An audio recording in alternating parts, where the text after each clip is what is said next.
Hello, my name is Tamsin Holland Brown, and I'm a paediatrician and interested in research and children's hearing loss. So thank you for being part of the study.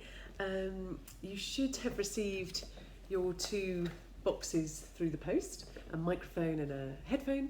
The microphones looks like this, so you should have a microphone, a little additional wire microphone which you can plug in. I tend to not actually, but some people like it. And there's also a little charging lead, just to show you where you charge on the microphone.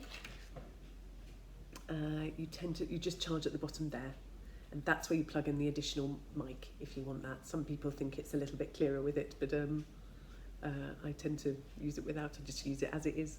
So you plug it in here. I'm afraid you haven't got a plug supplied, so you plug one end through there, and then if you can find any plug with a charging port, then you just plug those in.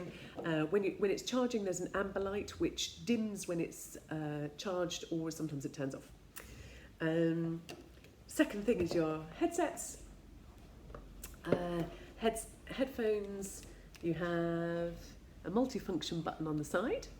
You have a little LED light, which is worth remembering what those flashes, what the lights show you, because it's quite helpful. There's a plus button, which is the volume up, the minus button, which is the volume down.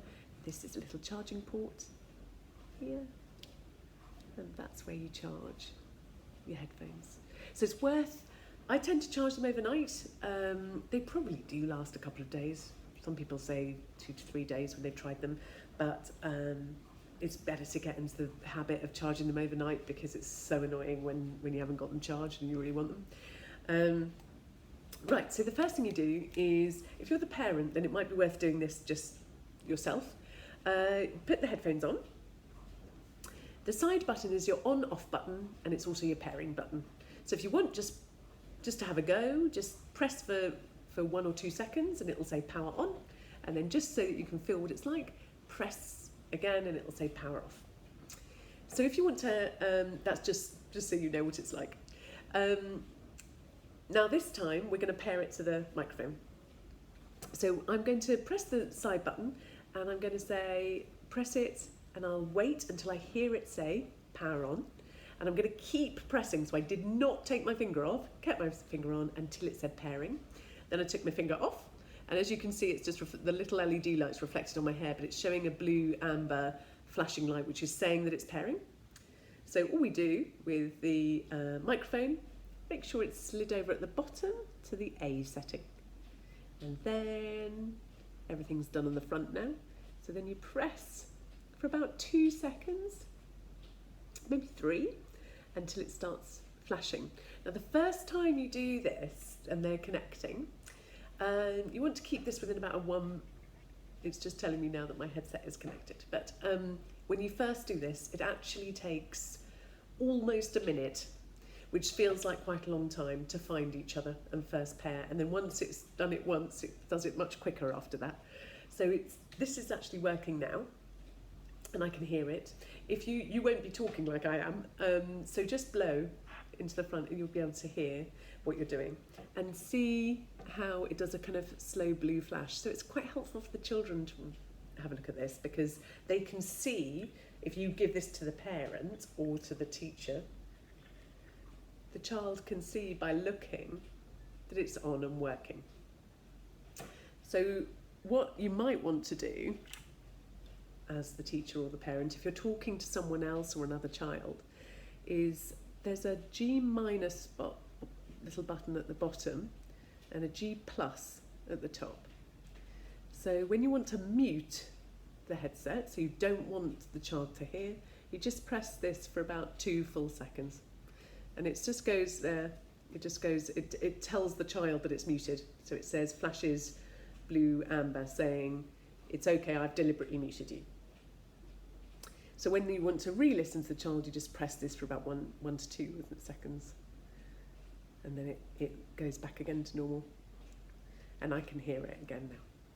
So the teachers find that very useful. So when you're giving this to the teacher, it's useful if you've paired it and have it working, and then you hand it over to the teacher and just tell them the bottom G minus is where you want to mute yourself, and the top is to get the child to hear again. And then if you finished, turn it off. Tell the teacher just to remember to turn it off before they walk into the staff room. And then it gives you one orange flash just to say it's off. So that's it. That's how you pair and turn it off and on. I'm going to now turn my headset off. So just so I can hear it, I put it on my own cheekbones, so I'm just going to turn it off now. And it says power off, so I know what's happening. So now I want to tell you how to pair to a phone or a tablet or a computer. It's exactly the same way. So first of all, put the microphone away because we're not going to use this anymore, and make sure it's turned off. And also, it might be important to make sure that some other devices that use Bluetooth are turned off. Just occasionally, that's been a problem for people. So just think about turning off other people's mobile phones or whatever. Make sure the Bluetooth's off so that they don't get confused about what it's trying to pair to. So I want my headset to pair to this phone because I've got the HearGlueEar app downloaded on the phone. So what I'm going to do first of all is I'm going to go to settings on my phone, and I'm going to find, can you see that there's a Bluetooth, says Bluetooth there on my phone, and I press Bluetooth, and then it goes through and I press, make sure that the Bluetooth's on, and once I've said Bluetooth on, I then do exactly as we did with the microphone. So I'm going to press it to press it on, so it says power on. And then I keep holding it. I have not taken my finger off until it says pairing. Again, it's flashing here. I'm going to look and wait for my device to find it. And then then it'll come up on your device as G18. And once it comes up, you press on G18. And then wait for it to say connected. So it tells you your headset is connected. And so you know that it's now connected here. So the idea then is that why we did a free HearGlueEar app was that we could then provide speech and language enrichment. Now you don't have to, the app we recommend because it's been designed specifically for children with HearGlueEar. So it's got, and particularly focused between the ages of 2 and 8. So the app has got information about HearGlueEar for older children or parents. It's got a hearing screen, which isn't as good as an audiology hearing screen, but it gives you a good idea of the sort of sounds that you're struggling to hear or the child's struggling to hear. We recommend that a parent sits down with a child to do that so you can get a little bit of understanding about that. And if you want to see the child's results at the end of that, you go to the little bar chart at the top there. Also, there's a little, I don't know if you can see on the HearGlueEar, but there's a little question mark in a black circle, and it just tells you what, just navigates you through the app to show you what's good about the, how you could use it. There's a speech and language bit. We're going to actually be uploading very soon a speech and language video onto that for children who just want some generic speech and language advice. But also there is an option for speech and language therapists to upload to this if they need to. But I know that during COVID, a lot of speech and language therapists are doing therapy remotely. So if you're doing remote therapy through a computer or an iPad, then just connect your these headphones to the iPad so that your child can hear the therapy well. We've also got on the HearGlueEar app some songs, which are, because rhymes are particularly difficult to hear when you've got HearGlueEar, and so apologies about having included Baby Shark on there, which children absolutely love and drives us all insane. And we've had specially designed audiobooks put on there. They're completely free. We tried to mirror texts that happen in schools, and we've tried to have a lot of rhyming words in there again, just to help determine between two different words. And then there's also a listening game, which it's just what we want is for children to develop their listening skills. We get better at listening as we get older, and so we want them to listen for what they need to do next. There's also a COVID banner just about COVID and hearing services during COVID. So that's the HearGlueEar app, and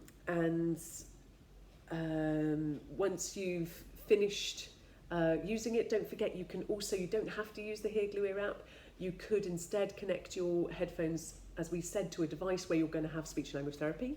You might just connect it to a device to listen to a film, or to an audiobook of your own choice.